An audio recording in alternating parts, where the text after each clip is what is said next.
Zdravo poslušalke in poslušalci, bralke in bralci Večera. To je dnevno informativni podcast Večer izjutraj. Veseli smo, da ste v naši družbi. Danes je sreda, 11. februar 2026. Moje ime je Miha Dajčman. Katere teme izpostavljamo tokrat? Mlade smo vprašali, če gredo na volitve in katere politične teme jih zanimajo. Slovenska ekipa do olimpijskega zlata. Kdo je cvetličarka, ki je obraz gosposke in zase pravi, da je pesnica šopkov. Naročite se na podcast, da boste obveščeni ob izdaji naslednje epizode. Vse skozi smo z vami na vc.com. Parlamentarne volitve se bližajo, volilna kampanja pa se vse bolj seli na družbena omrežja, kjer nagovarja predvsem mlade. Ti se danes soočajo z drugačnimi izzivi v politiki kot prejšnje generacije, s preobiljem informacij in z ostajanjem na robu političnega dogajanja. Zato smo mlade na ulicah Maribora povprašali, ali se nameravajo udeležiti volitev, zakaj da in zakaj ne, katere politične teme jih zanimajo, ali poznajo kandidate in stranke, ki bodo kandidirali, kako se informirajo o politiki in zakaj obstaja prepričanje, da mladi več ne hodijo na volišča. Anketo je naredila Zala Bedenik, posnel je Alen Rojht. Katere teme oziroma področja so ti pomembna, zaradi katerih bi tudi šel na volitve? Zdi se mi pomembno boj za zavarovanje v bistvu migrantov. Ta antimigracijska politika se mi zdi zelo napačna, za zavarovanje pravice do splava. Glede šolstva, glede naprimer popoldanskega SPA, kljub temu, da si naprimer šolec, dijak, študent, karkoli, da imaš možnost za to, da ne izgubiš status študenta, če imaš SP. Ja, verjetno tako zaposlitve najbolj, zato ker se mi zdi, da je tukaj face problem, pa mislim, jaz sem tudi zaposlila čez nekaj časa.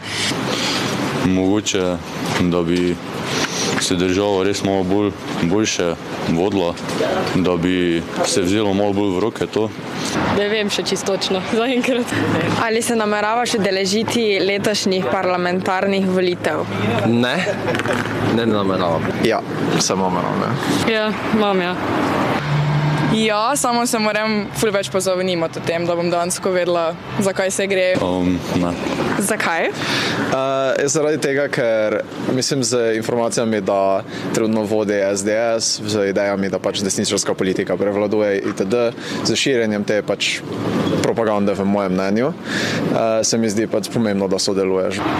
Ker se mi zdi vseeno ful pomembno, da če svet stoji na nas, da pač mladina se ukvarja s tem, da se odloča za sebe, da se pač ne drugi odločajo za nas, če pač bomo mi v tem svetu živeli, za katerega bomo volili, kako naj rečem. Nimam neke želje po tem, pa nimam neke volje, tako da ne ukvarjam se dosti s tem.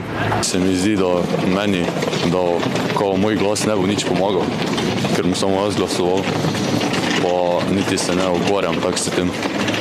Ja, malo me zanima, mislim, hoče imeti vpliv na našo politiko, no. Se mi zdi, da moramo več sodelovati v takih stvarih, tudi mladi, no. Poznaš mogoče katere kandidate oziroma politične stranke? Ne. Iskreno ne, ampak se hočem pozanimati o tem. Ne popolnoma vseh, delno jih poznam, ja. Ne. Ker v bistvu se ne zanimam toliko ljudi tega, tako da ne. Zakaj pa se ti zdi, da mladi ne hodijo več na volišča toliko, oziroma da jih politika ne zanima?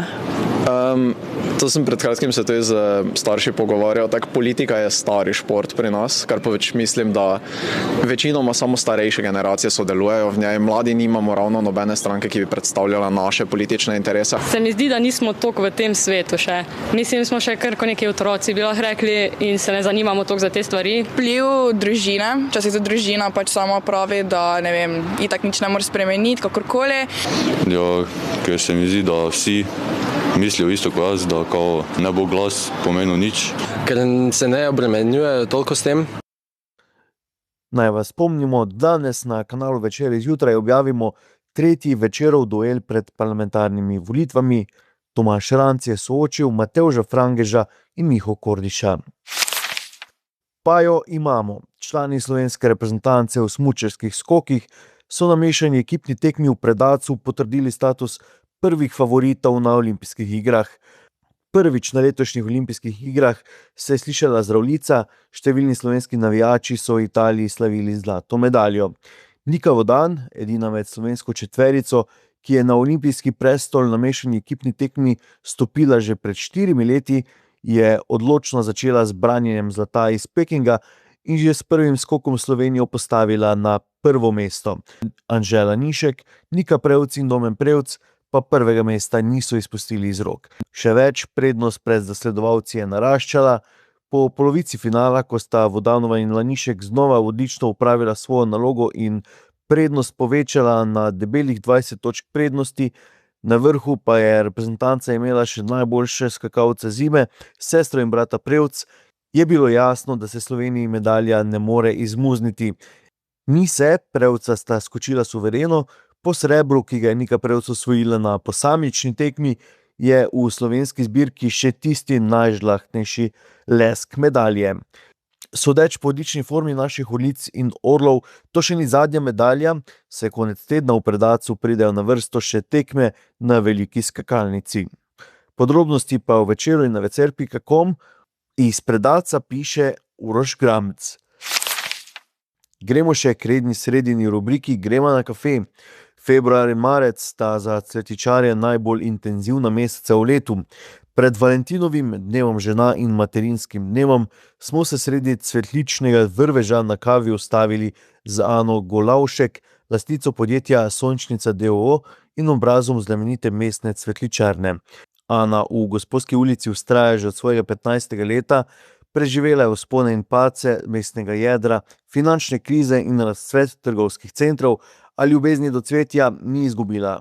V iskrenem pogovoru nam je razkrila, zakaj se včasih počuti kot inventar in edina atrakcija Gosposke, kakšna je razlika med šopkom z bencinske črpalke in tistim iz rok mojstra, ter zakaj je v času pandemije na prazno ulico postavila brezplačno cvetje. Vabljeni k branju zgodbe o tradiciji, zaupanju, vonju po pomladi, ki že desetletja polni srca Maribora. To je bil Večer zjutraj, 11. februarja 2026.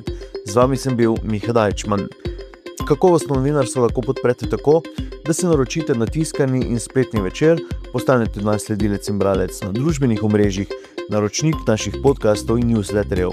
Tako boste podprli novinarstvo, ki prinaša avtentične vsebine, ki jih pripravljajo naši novinarji in jih druge ne boste našli. Želimo, da razumete, kako se vrti svet. Želimo vam odstreti vpogled v čas in prostor, v katerem živimo. Veseli bomo vaših komentarjev, pobud in kritik na različnih kanalih, se beremo in slišimo.